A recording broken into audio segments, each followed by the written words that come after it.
Hello, dear children, class 8. This is your lesson 6, A Tale of Two Cities. And in this video, we will discuss question answers with full back exercise. So, this is your book, Engaging English Class 8 and video part 2. In video part 1, we have already explained this chapter in Hindi. So, let's begin your solution. And yes, guys, you can subscribe the channel for the coming videos of your related book and grammar, writing section, etc. And secondly, for uploaded videos, you can go to the playlist and check the playlist for that. Like, share and subscribe. Share this video to your own friends also. So let's begin your question answers and solution. हम करेंगे सबसे पहले आपके question. सबसे पहले first question है, answer the question with reference to the contest. The very first line is given from the book, why do you write in the public state. अरे तुम पब्लिक स्टेट के अंदर क्यों लिख रहे हो? Are you no better place? क्या तुम्हें और कोई जगह नहीं मिली ऐसे शब्द लिखने के लिए? तो who said this words and to home? ये शब्द किसने किसको कहे? ये शब्द कहे हैं डिफार्जी ने। किसको? गैस्पार्ड को। क्योंकि डिफार्जी की यहाँ पर वाइन शॉप थी और गैस्पार्ड यहाँ पर जो है वो वाइन शॉप के बाहर गली में कहीं पर दीवार के ऊपर ब्लड वर्ड लिख रहा था, तो इसलिए उसको रोक रहा था। Describe the speaker appearance. अब स्पीकर कौन है यहाँ पर? डिफार्जी। तो डिफार्जी कैसा दिखाई देता है? Defarge was a strongly built man, काफी स्ट्रॉन्ग मैन था वो, 30 इयर्स का। उसका फेस काफी गुड मैनर्स, गुड नेचर वाला लगता था और स्ट्रॉन्ग डिटर्मिनेशन था, और उसके चेहरे पर कहीं पर भी डर दिखाई नहीं दे रहा था। See what had the person spoken to written in the public street? What had the person spoken to written in the public street? public street के अंदर जो जो पर्सन लिख रहा था वो क्या लिख रहा था? क्या हुआ था? क्या लिख रहा था वो यहाँ पर? And what did he use to write? और वो उसने उसको लिखने के लिए किस चीज को यूज किया था? तो देखो, जो गैस पार्ट था वो एक टॉल पर्सन था यहाँ पर, उसने ब्लड वर्ड को जो है दीवार के ऊपर लिख दिया था उस स्ट्रीट पे। स्ट्रीट में, उस गली में एक दीवार थी उसके ऊपर लिख दिया। And he dipped his finger, उसने क्या किया? उसने अपने फिंगर्स को डुबो दिया था इन सम मड, कुछ कीचड़ के अंदर। Made red wine read with the wine, जो कि रेड वाइन गिरने की वजह से कीचड़ बन गया था गली के अंदर, तो उस कीचड़ में उसने अपने फिंगर्स को डीप किया, उनको उसको उसके अंदर डीप किया, और उसके बाद उन्हीं फिंगर्स के साथ उसने वॉल के ऊपर ब्लड वर्ड जो है वो लॉन्ग लेटर्स के अंदर लिख दिया। Second one, gentleman, the room that you wish to see is at the top of the stair. अरे gentleman, वो जो रूम तुम देखना चाहते हो ना, वो स्टेयर्स, सीढ़ियों के सबसे ऊपर टॉप फ्लोर पे है। तो ये शब्द किसने कहे और किसको कहे? ये जो है ये डिफार्जी ने के, ये जो वर्ड्स थे वो डिफार्जी ने कहे थे। किसको कहे थे? मिस्टर लॉरी को, और उसके साथ ही जो मिस लूसी थी उसको भी कहे थे, क्योंकि मिस लूसी अपने फादर को वापस लेने के लिए यहाँ पर आई थी। ठीक है, नेक्स्ट आपका आता है who was in the room. अब रूम में कौन था? रूम में जो थे लूसी के फादर थे। Lucy's father was in the room, room के अंदर लूसी के फादर थे अंदर। Why was the speaker talking the people to the room?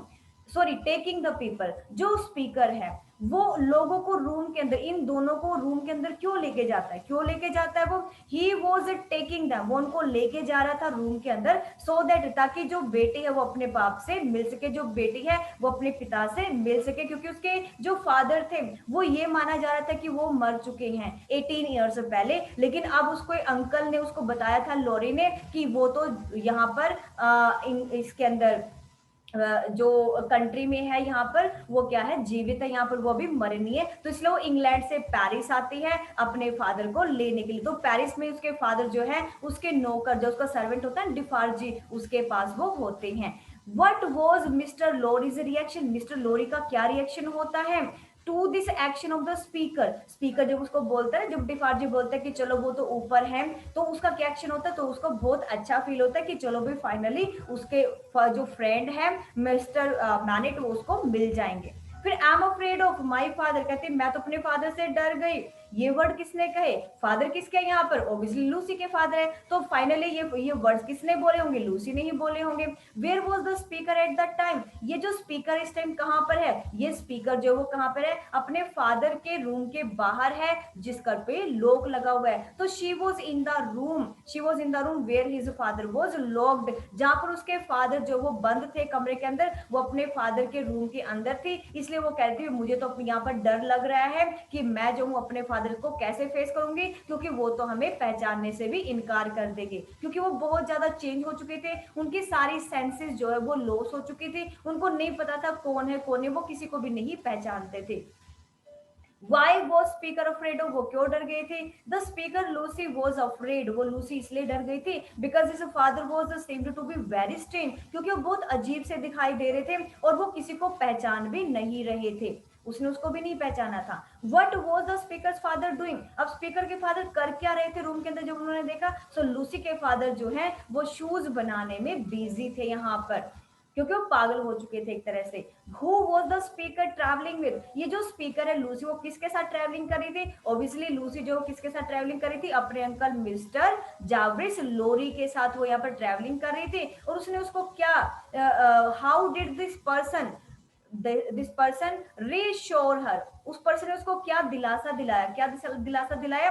उसने कहा कि ही मेड हर श्योर, जो मिस्टर लोरी थे उसने कहा लूसी को कि her father will recognise her one day, कि एक दिन देखना तुम्हारे फादर तुम्हें पहचान जाएंगे। And she couldn't make it possible, she could make it possible, और उस चीज को पॉसिबल तुम ही कर सकते हो, ताकि तुम अपने काइंड बिहेवियर, बहुत अच्छे से बिहेवियर अगर अपने फादर के साथ करोगी तो वो तुम्हें एक दिन पहचान जाएंगे। अब चलते हैं इनके शॉर्ट क्वेश्चंस पे। डिस्क्राइब द कंडीशन, अब आपको इस स्ट्रीट की कंडीशन डिस्क्राइब करनी है और ये भी बताना है कि विच वर द ओनली शॉप, और कौन सी शॉप्स यहाँ पर थी गली के अंदर जिनका बिजनेस अच्छा चल रहा था। तो आपको पता है कि एंटोइन जो जो स्ट्रीट थी यहाँ पर, ये जो एरिया था यहाँ का, ये सबसे गरीब एरिया था पेरिस का, और यहाँ पर जो बच्चे, वीमेन और ओल्ड मैन थे वो सब के सब बहुत उदास थे और भूख से मर रहे थे, वो भूख से चिल्ला रहे थे। नथिंग ब्राइटन, यहाँ पर कहीं पर भी कोई चहल पहल नहीं थी स्ट्रीट के अंदर। ओनली वेपन्स, जो हथियारों की शॉप थी, जो टूल्स की शॉप थी, सिर्फ वहीं पर अच्छा बिजनेस हो रहा था। नेक्स्ट है what incident change the mood off the street, किस इंसिडेंट ने, ऐसा क्या हुआ कि जिससे पूरी गली के लोगों का मूड चेंज हो गया? आपको पता, यहाँ पर एक बड़ा सा जो ड्रम था वाइन का वो आकर के गिर गया और वो टूट गया, जिसकी वजह से सारी स्ट्रीट के अंदर जो हो वाइन ही वाइन फैल गई, और लोग सारे सारे के सारे लोग जो अपना कुछ काम कर रहे थे, दूसरा काम कर रहे थे, वो उस काम को छोड़ करके भाग पड़ते हैं उस वाइन को पीने के लिए। बाय हुक और बाय क्रुक, किसी भी तरह से उनको वाइन मिल जाए, कोई तो यहाँ पर मग लेके आ जाता है, कोई हाथ से ही पीने लग जाता है, कोई अपना कपड़ा जो है वो उसमें डीप करके और अपने मुंह में निचोड़ने लग जाता है। तो इतनी गंदी हालत यहाँ पर होती है इन लोगों की, और इसी इंसिडेंट से जो है यहाँ पर जो सैड मूड होता है लोगों का, स्ट्रीट के लोगों का, वो क्योंकि वो हंगर से, मतलब वो भूख से चिल्ला रहे हैं यहाँ पर, और उनको कुछ भी मिल जाए वो यहाँ पर पीने खाने के लिए तैयार रहते हैं। नेक्स्ट आपका आता है थर्ड क्वेश्चन, आपको मैडम डिफार्जी को यहाँ पर डिस्क्राइब करना कि वो कौन थी। तो जो मैडम डिफार्जी थी आपको पता होना चाहिए, वो जो थी वो डिफार्जी की वाइफ थी, क्योंकि डिफार्जी यहाँ पर कौन है? मिस्टर मैनेट के यहाँ पर सर्वेंट थे। तो she is the ring leader, ये यहाँ पर रिंग लीडर भी है ट्रिकोटस के अंदर, और ये टायरलेस, मतलब ये कभी भी थकती नहीं है, ये काफी एक्टिव है और फ्रेंच रिवॉल्यूशन को लेकर के काफी एक्टिव रहती है यहाँ पर। और ये जो वाइफ है अर्नेस्ट डिफार्जी की, she is one of the main villain, ये भी एक यहाँ पर बहुत बड़ी बदला लेते हैं यहाँ पर। किससे बदला लेते हैं यहाँ पर? एवरमोंट से, एवरमोंट से बदला लेते हैं यहाँ पर, क्योंकि एवरमोंट ने जो है वो क्या किया था, अपने ब्रदर के साथ मिलके ये जो डिफार्जी की वाइफ थी उसकी सिस्टर का जो यहाँ पर रेप किया था, और उसकी वजह से उसकी पूरी फैमिली जो वो फिनिश हो गई थी। जो मिसेस डिफार्जी है ना यहाँ पर, उसकी फैमिली की उसकी पूरी फैमिली यहाँ पर जो है वो उनको उनको सुसाइड करनी पड़ी थी, उसकी सिस्टर को सुसाइड करनी पड़ी थी, सिर्फ उनकी फैमिली में यही बच जाती है मिसेस डिफार्जी। तो या ये अब क्या करते हैं, अपनी फैमिली की मौत का बदला लेती है, किस पर? एवरमोंडे से यहाँ पर बदला लेती है वो। नेक्स्ट आपका हु वाज लूसीज मैनेट, लूसी जो मैनेट है वो कौन है यहाँ पर? आपको पता है लूसी मैनेट एक यंग गर्ल है, एक ब्यूटीफुल गर्ल है जिसके गोल्डन हेयर है अपनी मदर की तरह, और वो जो वो ट्रैवल करती है इंग्लैंड से पेरिस ताकि वो अपने फादर से मिल सके यहाँ पर। उसने सोच लिया था कि उसके फादर तो जो वो एक्सपायर हो चुके हैं, वो भी यहाँ पर नहीं है, लेकिन जो उसके अंकल जावरिस लोरी हैं उन्होंने बताया कि उसके फादर जो वो अब भी जिंदा है और वो पेरिस के अंदर है, और उनके जो फेथफुल सर्वेंट है डिफार्जी, उसने उनको बचा लिया है। ठीक है, उसने उसको वहां से कैद से बाहर निकाल लिया किसी न किसी तरह से। तो अब वो जो है अपने अंकल के साथ अपने फादर को पेरिस से वापस इंग्लैंड लेके आने के लिए चल पड़ती है। नेक्स्ट आपका question 5, where had Lucy been brought up, Lucy का कहाँ पर पालन पोषण हुआ, कहाँ पर वो पली बड़ी हुई और उसको किसने पाल पोस कर बड़ा किया, और वो पेरिस में ही क्यों थी। तो लूसी की जो मदर थी वो मर चुकी थी, फादर भी जो वो डिसअपियर हो चुके थे, मतलब फादर का भी नहीं पता था वो कहाँ गायब हो गए थे, किसी को नहीं पता था कि वो जिंदा है या मर चुके हैं। ओके फिर जो मिस्टर लोरी है, इसीलिए क्या किया, जो यहाँ पर कौन बसते हैं, यहाँ पर बसते हैं सिर्फ उसके फादर के फेथफुल फ्रेंड जो कि मिस्टर लोरी हैं। वो क्या करते हैं, उस टाइम पे लूसी छोटी सी बच्ची होती है, वो छोटी सी बच्ची को इंग्लैंड लेके आते हैं। यहाँ पर एक इंग्लिश वुमेन से जो कि मिस प्रोस है, उससे वो पूछते हैं कि भाई एक छोटी सी बच्चे, क्या तुम उसका पालन पोषण कर लोगे। तो यहाँ पर जो मिस प्रोस है वो उसकी केयर करती है और लूसी को जो है यहीं पर वो उसको बड़ा करती है, और जो है यहाँ पर उसकी केयर करती है एज अ मदर, बहुत अच्छे से उसको ट्रीट करती है। और 18 ईयर्स के बाद जैसे लूसी को पता चलता कि उसके फादर जो है, जिसको वो सोच रहे थे कि मर चुके हैं, वो अब जिंदा है, तो शी वेंट टू पेरिस, वो पेरिस जाती है अपने अंकल लोरी के साथ उसको वापस इंग्लैंड लेके आने के लिए। तो इसलिए why was she in Paris, वो पेरिस में क्यों थी, क्योंकि पेरिस में जैसे उसने सुना कि उसके फादर जो है वो अब भी जिंदा है, तो पेरिस से अपने फादर को वापस लेने के लिए जाती है। Next is sixth question. Why did Defarge and one of his visitor both address each other? ये जैकोब्स क्यों बोलते थे एक दूसरे को, क्यों बोलते थे वो एक दूसरे को जैकोब, इसलिए बोलते हैं यहाँ पर क्योंकि that no one could suspect them, ताकि कोई भी उनके ऊपर शक ना कर सके कि वो एक दूसरे को अच्छे से जानते हैं। और दूसरी बात, जो जैकोब्स होते थे यहाँ पर, वो एक उनकी अपनी ही एक कैटेगरी से बिलोंग करते थे, और वो एक ही फैमिली से, ऐसा लगता है जैसे वो एक ही मतलब वेल नोन कैटेगरी से है, फैमिली से है, ताकि वो मतलब अननोन ना हो, एक ही कंट्री से है यहाँ पर। तो जैसे वो जैसे ना हमारी पूरी फैमिली है तो हम उसको एक फैमिली को एक नेम दे देते हैं, तो ऐसे यहाँ पर इन्होंने अपने एक जो ग्रुप है उसको नेम दिया हुआ है जैकोब्स। जैकोब्स का मतलब क्या होता है कि यहाँ पर वो लोग जो कि एक दूसरे को अच्छे से जानते हैं और अच्छे से केयर करते हैं। सो व्हाई डिड डिफार्जी किस लूसीज हैंड, लूसी के हाथ पर वो किस क्यों करते हैं डिफार्जी, क्योंकि डिफार्जी जो है वो क्या होते हैं, कभी उनके अंकल, उनके सर्वेंट रह चुके हैं, किनके, उसके फादर मैनेट के, ठीक है। और ही वॉज सक्सेड, और वो सफल भी हो जाते हैं 18 साल के बाद उसके फादर को, या फिर कह सके कि अपने मालिक को, कहां से, पेरिस में जो होता है ना जो जगह थी यहाँ पर बैस्टिल, बैस्टिल के किले से बचाने के लिए फ्रांस से वो सक्सेस हो जाते हैं 18 ईयर्स की इतनी लंबी कैद के बाद। तो मतलब क्या यहाँ पर डिफार्जी जो है वो सर्वेंट था किसका, लूसी के फादर का, तो मालिक की बेटी होने के नाते वो उसकी क्या करता है, उसके हाथ को किस करता है, उसको एक तरह से ग्रीट करने के लिए, उसको एक तरह से उसको मतलब ग्रीटिंग्स करने के लिए, विश करने के लिए। नेक्स्ट है why was doctor MANET alone, doctor MANET alone क्यों थे, अकेले क्यों थे, और डिफार्जी जो उनको रूम में लॉक करके क्यों रखते थे। जो मैनेट थे वो अलोन इसलिए थे क्योंकि वो किसी और को बर्दाश्त कर ही नहीं सकते थे, किसी और की प्रेजेंस अपनी अपनी तरफ बर्दाश्त कर ही नहीं सकते थे, क्योंकि वो जो है उसके ही हैड लॉस, वो अपनी सारी सेंसेस खो चुके थे इतनी लंबी प्रिजन के बाद, 18 साल की कैद के बाद वो अपनी सारी की सारी चीजों को खो चुके थे। डिफार्जी जो है वो एक लॉयल, एक फेथफुल सर्वेंट है यहाँ पर, जो कि उसको लॉक करके रखता है रूम में, ताकि वो यहाँ एक तो वो डरे ना, और दूसरा यहाँ से बाहर ना निकले या कोई भी लोग उसका मजाक ना बनाए। तो इसलिए वो क्या करते हैं यहाँ पर, जो डिफार्जी उसको लॉक करके रखता है ताकि उसको कोई भी नुकसान ना पहुंचाए।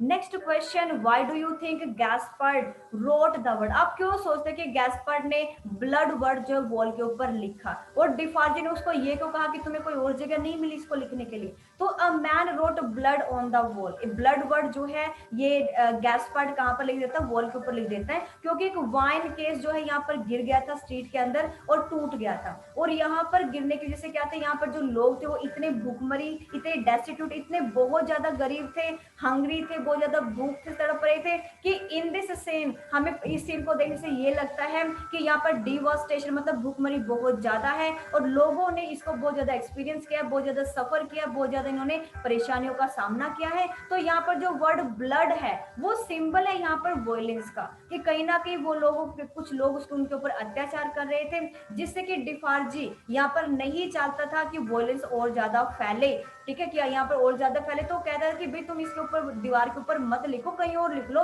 क्योंकि ऐसे ब्लड वर्ड लिखने से कहीं ना कहीं उनकी क्रांति पर जो उसका असर पड़ रहा था।